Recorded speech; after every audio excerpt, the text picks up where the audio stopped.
ਸਤਿ ਸ਼੍ਰੀ ਅਕਾਲ ਸਾਰਿਆਂ ਨੂੰ। ਇੱਕ ਵਾਰ ਫਿਰ ਤੋਂ ਤੁਹਾਡਾ ਸਾਰਿਆਂ ਦਾ ਮੈਂ ਸਵਾਗਤ ਕਰਦਾ ਆਪਣੇ ਇਸ YouTube ਚੈਨਲ ਦੇ ਉੱਪਰ। ਮਾਈਕਰੋ ਇਕਨੋਮਿਕਸ ਦੀ ਰਿਵੀਜ਼ਨ ਸੀਰੀਜ਼ ਵਿੱਚ ਨਵਾਂ ਚੈਪਟਰ ਜਿਹੜਾ ਅੱਜ ਆਪਾਂ ਸ਼ੁਰੂ ਕਰਨ ਲੱਗੇ ਹਾਂ, that is our concept of cost. Easy ਹੈ ਚੈਪਟਰ, ਠੀਕ ਹੈ ਨਾ। ਕੁਝ ਬੇਸਿਕ ਜੀ ਚੀਜ਼ਾਂ ਹੈਗੀਆਂ ਇਸ ਚੈਪਟਰ ਦੇ ਅੰਦਰ ਜਿਹੜੀ ਕਿ ਆਪਾਂ ਨੂੰ ਹੈਲਪ ਕਰਨਗੀਆਂ ਆਪਣੇ ਨਿਊਮੈਰੀਕਲਸ ਨੂੰ ਸੋਲਵ ਕਰਨ 'ਚ, ਠੀਕ ਹੈ। ਬਾਕੀ ਥੋੜੇ ਬਹੁਤ ਥਿਓਰੈਟੀਕਲ ਕੰਸੈਪਟਸ हैं, ਤਾਂ ਛੋਟਾ ਜਿਹਾ ਚੈप्टर है, ਈਜ਼ੀਲੀ अपना खत्म हो जाएगा। ठीक, चलो शुरू करिए। ਕਾਸਟ ਬੇਸਿਕਲੀ ਅਗਰ ਆਪਾਂ ਲਗਾ ਕੇ ਦੇਖੀਏ ਤਾਂ ਪੰਜਾਬੀ ਜੀ ਦਾ ਮਤਲਬ ਕੀ ਹੁੰਦਾ? ਲਾਗਤ, ਠੀਕ ਹੈ ਨਾ। ਪੰਜਾਬੀ 'ਚ ਆਪਾਂ ਸਿੰਪਲੀ ਕਹਿ ਦਿੰਦੇ ਹਾਂ ਕਿਸੇ ਵੀ ਸਮਾਨ ਨੂੰ ਬਣਾਉਣ ਦੀ ਜੋ ਆਪਾਂ ਨੂੰ ਲਾਗਤ ਬੀਅਰ ਕਰਨੀ ਪੈਂਦੀ ਹੈ, ਉਸੇ ਨੂੰ ਆਪਾਂ ਨਾਮ ਦੇ ਦਿੰਦੇ ਹਾਂ ਕਾਸਟ ਦਾ, ਠੀਕ ਹੈ। So in order to produce the goods, ਪਿਛਲਾ ਚੈਪਟਰ ਆਪਾਂ ਨੇ ਪੜ੍ਹਿਆ ਸੀਗਾ ਪ੍ਰੋਡਕਸ਼ਨ ਫੰਕਸ਼ਨ ਦਾ, ਤਾਂ ਉਸ 'ਚ ਆਪਾਂ ਨੇ ਦੇਖਿਆ ਸੀਗਾ ਕਿ ਪ੍ਰੋਡਕਸ਼ਨ ਕਰਨ ਦੇ ਲਈ ਆਪਾਂ ਨੂੰ ਕੁਛ ਕਿਹਦੀ ਲੋੜ ਪੈਂਦੀ ਹੈ? ਇਨਪੁਟਸ ਦੀ ਲੋੜ ਪੈਂਦੀ ਹੈ। So in order to produce the goods we need some inputs, ठीक है ना। कुछ अपन इनपुट्स चाहिए, इनपुट्स लगावे तो ही आउटपुट मिलेगी अपन, ठीक है ना। और ये इनपुट्स बेसिकली अगर आप लगा के देखिए तो दो तरीके क्लासीफाई होंगी है। कुछ अपनी फैक्टर इनपुट्स होंगी है, ठीक है ना। There are some factor inputs and some non factor inputs. तो नॉन फैक्टर इनपुट्स होंगी हैं कुछ, और कुछ अपनी की होंगी है फैक्टर इनपुट्स होंगी है, ठीक है। तो इन्होंने फैक्टर इनपुट्स और नॉन फैक्टर इनपुट्स के उपर ही जो आप खर्चा इंकड़ करते हैं, तो बेसिकली डेफिनेशन कुछ इस तरीके की बनेगी। Cost incurred on factor as well as non factor inputs. Cost रहते हैं और वर्ड यूज करते हैं एक्सपेंडिचर। कॉस्ट का डेफिनेशन ही आप कर रहे हैं, तो expenditure incurred on factor as well as non factor inputs for a given quantity of a commodity, ठीक है। जो भी क्वांटिटीज आप प्रोड्यूस कर रहे हैं किसी भी कॉमोडिटीज दी, ठीक है ना, ਉਹਦੇ ਲਈ ਜੋ ਵੀ ਖਰਚਾ ਆਪਾਂ ਨੂੰ ਇੰਕਰ ਕਰਨਾ ਪੈ ਰਿਹਾ, ਚਾਹੇ ਉਹ ਆਪਣੇ ਫੈਕਟਰ ਇਨਪੁਟਸ ਦੇ ਉੱਪਰ ਕਰਨਾ ਪੈ ਰਿਹਾ, ਚਾਹੇ ਕਿਹਦੇ ਉੱਪਰ ਕਰਨਾ ਪੈ ਰਿਹਾ, ਨॉन ਫੈਕਟਰ ਇਨਪੁਟਸ ਦੇ ਉੱਪਰ, ਉਸੇ ਦੇ ਟੋਟਲ ਨੂੰ ਆਪਾਂ ਨਾਮ ਕਿੱਦਾਂ ਦਿੰਦੇ ਹਾਂ? ਆਪਣੀ ਕਾਸਟ ਦਾ ਨਾਮ ਦੇ ਦਿੰਦੇ ਹਾਂ, ਠੀਕ ਹੈ। ਤਾਂ ਫੈਕਟਰ ਇਨਪੁਟਸ ਬੇਸਿਕਲੀ ਜੋ ਵੀ ਖਰਚਾ ਲੈਂਡ ਦੇ ਉੱਪਰ ਹੋ ਰਿਹਾ, ਆਪਣਾ ਲੇਬਰ ਦੇ ਉੱਪਰ ਹੋ ਰਿਹਾ, कैपिटल के उपर आप इंटरस्ट दे रहे हैं, या फिर एंटरप्रेन्योर ਉਹਦੇ प्रॉफिट्स पे कर रहे हैं, तो ये अपनी की है फैक्टर इनपुट्स। और non factor inputs basically raw material हो गया अपना, ठीक है, एग्जाम्पल तौर पर। सो जो भी खर्चा आज की रेट अपनी तरफ तो कि उपर हो रहा है अपने फैक्टर इनपुट्स से नॉन फैक्टर इनपुट्स के उपर हो रहा है, ताकि आप एक गिवन क्वांटिटी ऑफ कॉमोडिटी कर सकिए, प्रोड्यूस कर सकिए, उसी खर्चे को आप नाम दें अपनी कॉस्ट का नाम दे दें, ठीक। तो हुण इस तो बाद कुछ बेसिक टर्म्स जी कि इस चैप्टर च अपन रीड आउट करनिया पेंगियां, जिहदे चों 1 नंबर ते 2 नंबर के क्वेश्चन अपने को बन सकते हैं। मनी कॉस्ट क्या होंगी है, या मॉनिटरी कॉस्ट, ठीक है।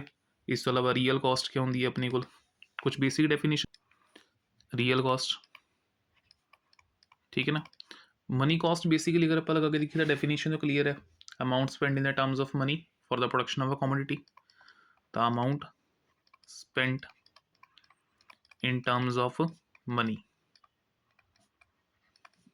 for production of goods, ठीक है। किसी भी गुड्स ਨੂੰ प्रोड्यूस करने के लिए जो भी पैसा अपनी जेब चों पाई कर रहे खर्च कर रहे हैं, उसी ਨੂੰ ਆਪਾਂ ਨਾਮ ਕਿੱਦਾਂ ਦਿੰਦੇ अपनी ਮੋਨੀਟਰੀ कॉस्ट ਦਾ ਜਾਂ मनी कॉस्ट ਦਾ। सेकेंड अपने को रियल कॉस्ट है। रियल कॉस्ट बेसिकली की होंगी है अपनी मैंटल और फिजिकल एफर्ट्स या सैक्रीफाइसिस ਜਿਹੜੇ कि फेस करने पै रहेगी ड्यूरिंग द प्रोडक्शन फेज, उसी ਨੂੰ ਆਪਾਂ ਨਾਮ ਕਿੱਦਾਂ ਦਿੰਦੇ ਹੈਗੇ ਆਪਣੀ ਰੀਅਲ ਕਾਸਟ ਦਾ। ਤਾਂ basically mental and physical efforts and sacrifices ਜਿਹੜੇ ਕਿ फेस करने पै रहे ड्यूरिंग प्रोडक्शन स्टेज या प्रोडक्शन प्रोसेस, ठीक है। उसी ਨੂੰ ਆਪਾਂ ਨਾਮ ਕਿੱਦਾਂ ਦੇਵਾਂਗੇ ਆਪਣੀ ਰੀਅਲ ਕਾਸਟ ਦਾ। तो बेसिकली सफ़र कौन कर रहेगा? लेबर। तो लेबर में जो भी अपना मेंटल या फिजिकल एफर्ट लगाना पै रहा है, या फिर जो भी सैक्रीफाइसिस उन्होंने फेस करने पै रहेगी ड्यूरिंग द सैक्रीफाइसिस फेज, या सैक्रीफाइसिस अंडरगॉन लिख लेने वर्ड उरे, सैक्रीफाइसिस अंडरगॉन ड्यूरिंग प्रोडक्शन प्रोसेस या फेज, ठीक है ना। उसनों ਆਪਾਂ ਨਾਮ ਕਿੱਦਾਂ ਦਿੰਦੇ ਆਪਣੀ ਰੀਅਲ ਕਾਸਟ ਦਾ। ਨੈਕਸਟ ਇਸ ਤੋਂ ਬਾਅਦ explicit cost and implicit cost, explicit cost and implicit cost। Normally कुछ रिसोर्सिस या कुछ ਚੀਜ਼ਾਂ ਆਪਾਂ ਨੂੰ ਕਰਨੀਆਂ ਪੈਂਦੀਆਂ ਮਾਰਕੀਟ ਤੋਂ ਖਰੀਦਣੀਆਂ ਪੈਂਦੀਆਂ ਪ੍ਰੋਡਕਸ਼ਨ ਕਰਨ ਦੇ ਲਈ। ਤਾਂ ਜੋ ਵੀ ਖਰਚਾ ਆਪਾਂ ਆਊਟਸਾਈਡਰਸ ਨੂੰ ਕੀ ਕਰ ਰਹੇ ਹੈਗੇ, ਪੇ ਕਰ ਰਹੇ ਹੈਗੇ ਤਾਂ ਕਿ ਆਪਾਂ ਰਿਸੋਰਸਿਸ ਲੈ ਸਕੀਏ, ਉਸ ਨੂੰ ਆਪਾਂ ਨਾਮ ਦੇ ਦਿੰਦੇ ਹਾਂ ਆਪਣੀ ਐਕਸਪਲਿਸਿਟ ਕਾਸਟ ਦਾ। ਤਾਂ basically caste of purchasing inputs from the market. ठीक है। दूसरे पासे कई बार ओनर को खुद अपने की होंगे कुछ रिसोर्सिस अवेलेबल होंगे है जिन्होंने वो बिजनेस इंट्रोड्यूस कर लेंदा है, तो उसने अपना की किया खर्चा बचा दिता, तो उसनों अपन नाम देने हैं इंप्लीसिट कॉस्ट का। The cost of using self owned inputs, cost of using self owned inputs. ठीक है। एग्जाम्पल तौर पर फर्नीचर मैंने चाहिए था, तो मेरे घर च फर्नीचर पिया जो कि मैंने बिजनेस इंट्रोड्यूस कर दिता, तो वो की है मेरी एक तरह की इंप्लीसिट कॉस्ट है। प्रोडक्शन करने लिए लेबर चाहिए थी, तो अपने लेबर मार्केट तो बंदे ले लेते, तो अपनी की एक तरह की एक्सप्लिसिट कॉस्ट है। ठीक। इस तो अलावा opportunity cost,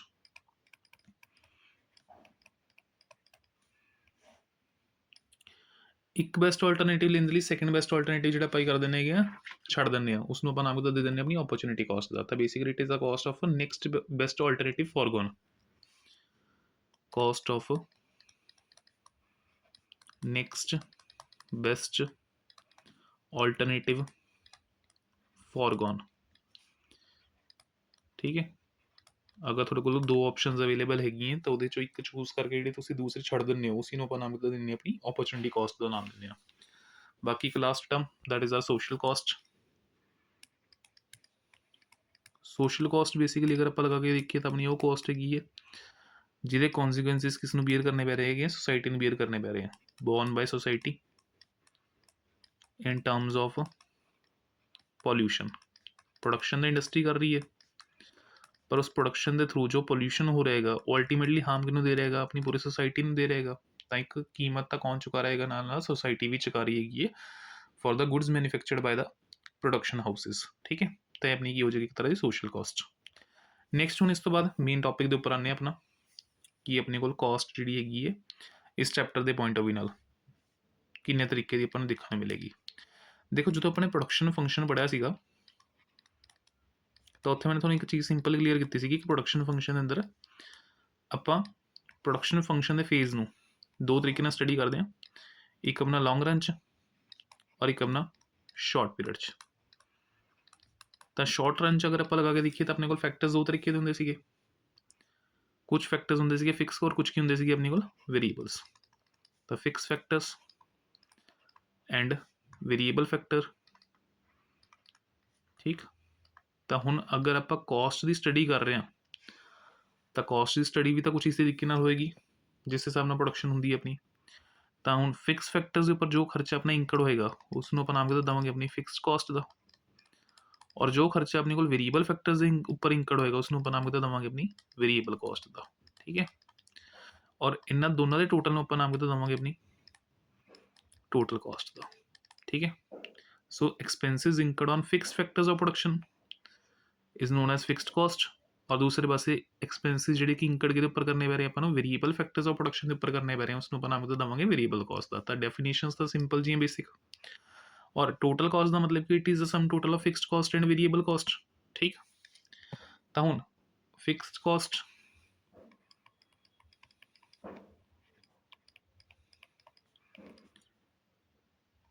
expenditure incurred on fixed factors of production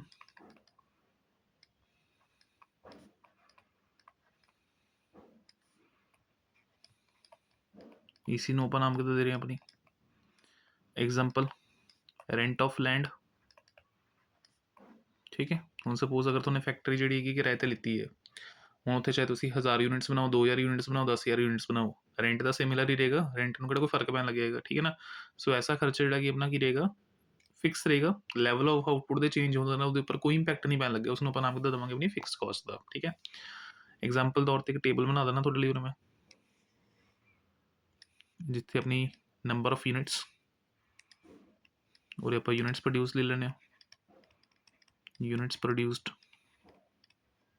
और फिक्स्ड कॉस्ट,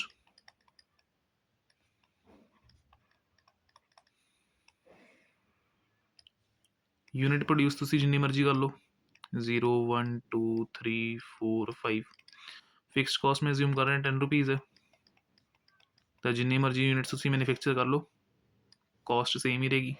तो इसमें अगर मैं ग्राफिकली रिप्रेजेंट करा number of units 0 1 2 3 4 5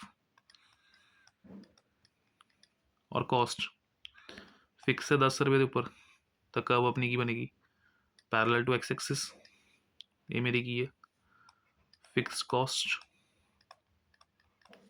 Y axis and number of units produced. ठीक है, तो एक ऐसी कॉस्ट जी हमेशा फिक्स रहेगी और नंबर ऑफ यूनिट्स प्रोड्यूस के अकॉर्डिंग वो कोई चेंज अपन देखने मिलेगा नहीं, देखने मिलेगा उसमें अपन आपको दे रहे हैं फिक्स्ड कॉस्ट का।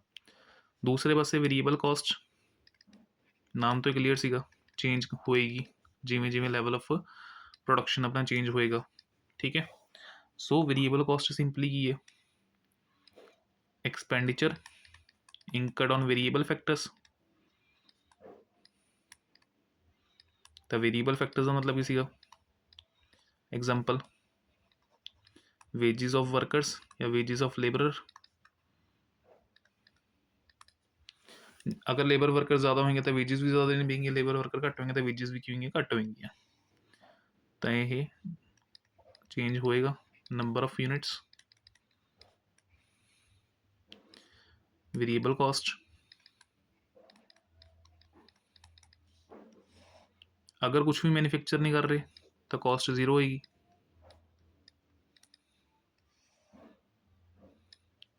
मान के चलते हैं अगर अपने को नंबर ऑफ यूनिट अगर अपने कुछ प्रोड्यूस नहीं किया तो वेरिएबल कॉस्ट भी जीरो है।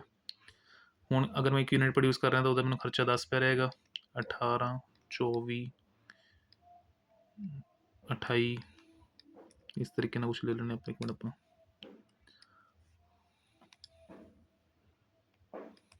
32 मैंने कुछ इस तरीके ले ली थी और इसने ऊपर ग्राफिकली प्लॉट कर लिए 1 2 3 4 5 वेरिएबल कॉस्ट जब मैक्स गए 32 तक 8 का गैप ले लेने 8 16 24 32 जो कुछ भी प्रोड्यूस नहीं किया तो कॉस्ट जीरो ही है। फर्स्ट यूनिट के उपर कॉस्ट कितनी है 10 रुपीज़ की, सैकेंड के उपर अगर आप लगा के देखिए तो कॉस्ट आई अपनी 18 की, थर्ड के उपर अपनी कॉस्ट जी आई है 24 की, फोर्थ के उपर अपने को आई है 28 एंड फिफ्थ के उपर जाएगी अपनी 32। तो एक कर्व कुछ इस तरीके की बनेगी थोड़ी। ठीक है, ये थोड़ी की है वेरिएबल कॉस्ट कर्व। इस साइड अपनी वीसी आ जाएगी, इधर नंबर ऑफ यूनिट्स प्रोड्यूस्ड। ठीक है,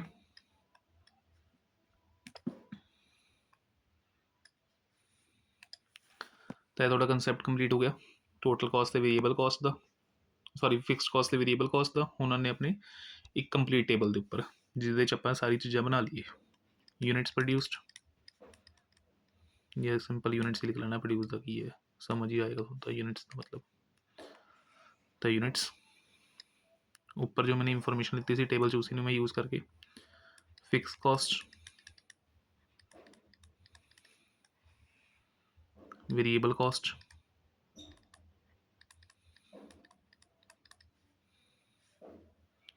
एक minute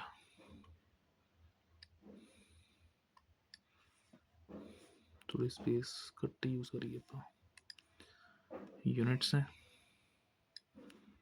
fixed cost variable cost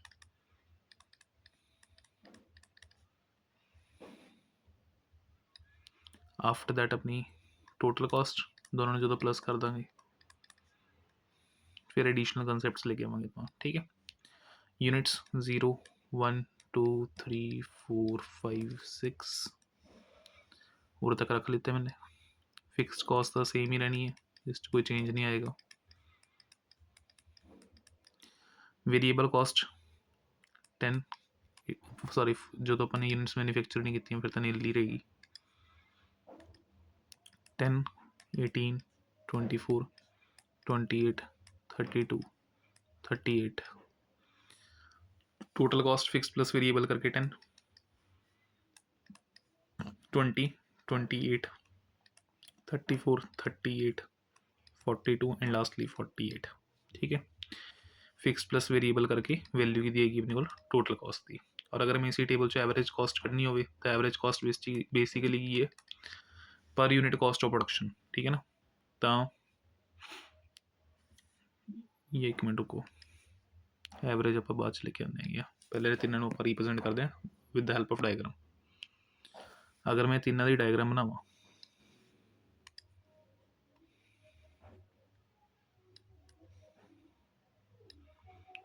तो अपनी नंबर ऑफ यूनिट्स 1 2 3 4 5 6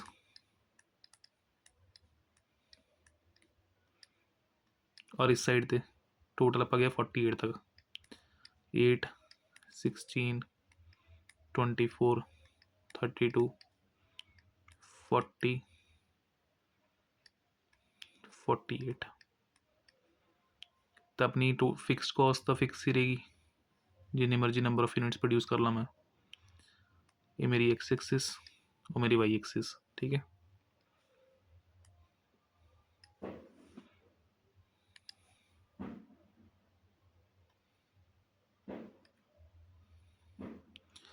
तो हुण वेरीएबल कॉस्ट कुछ अपनी इस तरीके ना गई सी जो बनाई देने आप ये जाने दो फ्री हैंड कर्व स्ट्रेट बन गया कुछ इस तरीके ना बनी सी अपनी वेरिएबल कॉस्ट इरेज करा थोड़ा फर्क पै रहा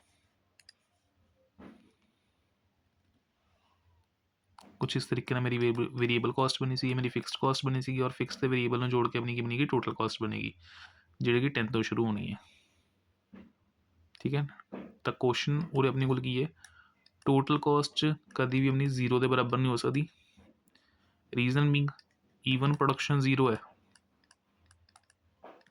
कुछ ना कुछ फिक्स्ड कॉस्ट तो होएगी और इसी फिक्स्ड कॉस्ट के कारण अपनी टोटल कॉस्ट कभी भी 0 के इक्वल नहीं हो सकती ठीक है तो फ्री हैंड डायग्राम तुम बना लेनी अपनी इस तरीके नाल ही अगर आया तो नैक्सट इस तो बाद एक कंसैप्ट अपने को आंदा एवरेज कॉस्ट का तो एवरेज कॉस्ट बेसिकली फॉर्मूला की है total cost divided by number of units produce तो एवरेज कॉस्ट का मतलब कि पर यूनिट कॉस्ट कितनी आ रही है गुड्स में मैन्युफैक्चर करने के उपर तो पहले तो इनफिनिटी चली जाएगी 10 डिवाइड बाय 0 अगर मैं करा 20 divide by 120 28 divided by 2 that is equals to 14 34 divided by 3 that is equals to 10.33 तो ये बेसिकली थोड़ी एवरेज कॉस्ट निकल जाएगी ठीक है तो मैं फॉर्मूला ही क्लीयर कर रहे हैं बेसिकली एवरेज फिक्स्ड कॉस्ट भी कढ़ सकते हैं आप एवरेज वेरीएबल कॉस्ट भी कढ़ सकते हैं और AFC प्लस AVC करके भी वैल्यू कि बराबर आ सकती है एवरेज कॉस्ट के बराबर आ सकती है तो एक फॉर्मूला अपने को ये भी होगा average cost plus average fixed cost plus average variable cost equals to average cost ठीक है ना तो एवरेज फिक्स्ड कॉस्ट किमें निकलेगी जो मैं FC डिवाइडेड बाय क्या करा दाँगा और एवरेज वेरीएबल कॉस्ट किमें निकलेगी अपने को जो आप AVC divided by variable cost divided by क्या कर देंगे या एवं लिख लो टोटल वेरीएबल कॉस्ट तो total fixed cost divided by Q और लास्ट एक कंसैप्ट कि आ जाएगा मार्जिनल कॉस्ट का तो मार्जिनल कॉस्ट का मतलब वही हो गया addition in cost due to increase in one more unit of production तो पहली यूनिट के उपर तो मेरे लिए होएगा फिर 20 माइनस 10 करके 10 फिर 28 माइनस 20 मतलब मार्जिनल कॉस्ट का formula total cost from nth unit minus total cost from nth minus 1 तो इन्होंने फॉर्मूलेज नाल ही जो टॉपिक है अपना कंप्लीट हो जाएगा ज़्यादा कुछ करने की लोड़ नहीं है एक लास्ट जो क्वेश्चन थोड़े जो अपना बुक चो रीड आउट कर लेना वो की है वाई एवरेज कॉस्ट या फिर ये जगह की लाइन आ जाती है marginal cost curve is U shaped ठीक है तो बस ये टॉपिक तो रीड आउट कर लेना कि मार्जिनल कॉस्ट कर्व जी हैगी है ये अपनी यू शेप क्यों होंगी है ਤਾਂ ਉਹਦਾ ਰੀਜ਼ਨ ਤੁਹਾਨੂੰ ਪਤਾ ਹੀ ਹੈ, ਸ਼ਾਰਟ ਪੀਰੀਅਡ 'ਚ ਜਦੋਂ ਆਪਾਂ ਪ੍ਰੋਡਕਸ਼ਨ ਕਰਦੇ ਹੈਗੇ ਤਾਂ ਆਪਾਂ ਨੂੰ ਇੰਕਰੀਜ਼ਿੰਗ ਰਿਟਰਨਸ ਦੇਖਣ ਨੂੰ ਮਿਲਦੇ ਆ, ਠੀਕ ਹੈ ਨਾ। ਫਿਰ ਉਸ ਤੋਂ ਬਾਅਦ ਆਪਾਂ ਲਗਾ ਕੇ ਦੇਖੀਏ ਤਾਂ ਆਪਾਂ ਨੂੰ ਡਿਮਿਨਿਸ਼ਿੰਗ ਰਿਟਰਨਸ ਦੇਖਣ ਨੂੰ ਮਿਲਦੇ ਆ, ਠੀਕ ਹੈ। ਫਿਰ ਇਸ ਤੋਂ ਬਾਅਦ ਆਪਾਂ ਨੂੰ ਨੈਗੇਟਿਵ ਰਿਟਰਨਸ ਦੇਖਣ ਨੂੰ ਮਿਲਦੇ ਆ, ਜਿਹਦਾ ਮਤਲਬ ਕੀ ਹੈ, ਪ੍ਰੋਡਕਸ਼ਨ ਦੀ ਫਸਟ ਸਟੇਜ ਦੇ ਵਿੱਚ ਅਗਰ ਆਪਾਂ ਗੱਲ ਕਰੀਏ ਤਾਂ ਜਿਵੇਂ ਜਿਵੇਂ ਆਪਣੀ ਪ੍ਰੋਡਕਸ਼ਨ ਵਧਣੀ ਸ਼ੁਰੂ ਹੁੰਦੀ ਹੈਗੀ, ਆਪਣੀ ਕਾਸਟ ਘਟਣੀ ਸ਼ੁਰੂ ਹੋ ਜਾਂਦੀ ਹੈਗੀ ਹੈ, ਕਿਉਂਕਿ ਉਸ ਟਾਈਮ ਆਪਾਂ ਕਰ ਰਹੇ ਹੁੰਦੇ ਹਾਂ ਆਪਣੇ ਰਿਸੋਰਸਿਸ ਦਾ ਆਪਟੀਮਮ ਯੂਟੀਲਾਈਜੇਸ਼ਨ ਕਰਨਾ ਸ਼ੁਰੂ ਕਰ ਦਿੰਦੇ ਹਾਂ। ਜਦੋਂ ਆਪਣੇ ਰਿਸੋਰਸਿਸ ਆਪਾਂ ਮੈਕਸਿਮਮ ਆਪਟੀਮਮ ਯੂਟੀਲਾਈਜੇਸ਼ਨ ਕਰ ਲੈਂਦੇ ਹਾਂ ਤਾਂ ਉੱਥੇ ਆਪਣੀ ਕਾਸਟ ਸਭ ਤੋਂ ਘੱਟ ਪੈਂਦੀ ਹੈਗੀ ਹੈ। ਬਟ ਇਸ ਤੋਂ ਬਾਅਦ ਵੀ ਅਗਰ ਆਪਣੇ ਫੈਕਟਰਸ ਨੂੰ ਆਪਾਂ ਇੰਕਰੀਜ਼ ਕਰਦੇ ਜਾਵਾਂਗੇ ਪ੍ਰੋਡਕਸ਼ਨ ਕਰਨ ਦੇ ਲਈ ਤਾਂ ਆਪਣੀ ਕਾਸਟ ਘਟਣ ਦੀ ਬਜਾਏ ਉਲਟਾ ਹੋਰ ਕੀ ਹੋਣੀ ਸ਼ੁਰੂ ਹੋ ਜਾਏਗੀ, ਵਧਣੀ ਸ਼ੁਰੂ ਹੋ ਜਾਏਗੀ, ਠੀਕ ਹੈ ਨਾ। ਤਾਂ ਇਸ ਕਰਕੇ ਆਪਣੀ ਮਾਰਜਨਲ ਕਾਸਟ ਕਰਵ ਕੀ ਹੁੰਦੀ ਹੈਗੀ ਹੈ, ਯੂ ਸ਼ੇਪਡ ਬਣਦੀ ਹੈ। ਕਲੀਅਰ ਇਹ ਚੀਜ਼। ਤਾਂ ਬਾਕੀ ਤੁਸੀਂ ਇੱਕ ਵਾਰ ਰੀਡ ਆਊਟ ਕਰ ਲੈਣਾ ਇਸ ਟੌਪਿਕ ਨੂੰ ਆਪਣੇ ਨੂੰ। ਰੈਸਟ ਇਸ ਚੈਪਟਰ ਦੇ ਵਿੱਚ ਜਿਹੜਾ ਹੈਗਾ ਆਪਾਂ ਨੂੰ ਹੋਰ ਕੁਝ ਕਰਨ ਦੀ ਲੋੜ ਨਹੀਂ ਹੈ। ਮੇਨ ਤੁਹਾਡੇ ਫਾਰਮੂਲੇ ਮੈਂ ਤੁਹਾਨੂੰ ਦੱਸ ਦਿੱਤੇ ਕਿਹੜੇ ਕਿਹੜੇ ਹੈਗੇ। ਟੋਟਲ ਕਾਸਟ ਦਾ formula, fix cost plus variable cost, average cost ਦਾ ਫਾਰਮੂਲਾ AFC AVC ਤੇ ਮਾਰਜਨਲ ਕਾਸਟ, ਠੀਕ ਹੈ। ਮਿਲਦੇ ਫਿਰ ਨੈਕਸਟ ਵੀਡੀਓ ਰੈਵਨਿਊ ਦੇ ਚੈਪਟਰ ਦੇ ਨਾਲ, ਠੀਕ ਹੈ।